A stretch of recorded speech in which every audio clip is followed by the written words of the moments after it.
अधोरेखित केलं की ऑप्शनकडे बघायचं पण नाही. एवढे लोकांचे किस्से ऐकलेत आपण. दुसरी गोष्ट की आपण जे सरांनी सांगितलं की जेवढं सांगितले नोट्स दिलेल्या आहेत तुम्ही आता व्हॉट्सअपवर दिल्यात आणि सांगितल्या स्वतः इथं, याच्या व्यतिरिक्त आपलं डोकं लावायचं नाही, ही गोष्ट या ठिकाणी कळाली.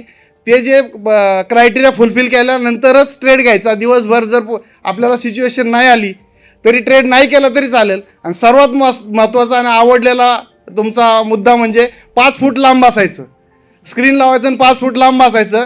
हे खरंच खूप इम्पॉर्टंट आहे, कारण हातात मोबाईल आणि लॅपटॉपच्या तुम्ही जवळ असेल ना, तर तुम्ही जरी सिच्युएशन आली नाही किंवा तशी परिस्थिती नसली तरी आपण त्या ठिकाणी ट्रेड घेण्याचा आणि दिवसभर एक पण ट्रेड नाही झाला असं मनामध्ये शंका येतात. तर ते न करता आणि चुकीच्या ठिकाणी आपण पैसे कमावण्यासाठी गडबडीमध्ये ट्रेड घेतो आणि नुकसान होण्याची शक्यता असते. तर ह्या 4-5 गोष्टी खूप आवडल्या.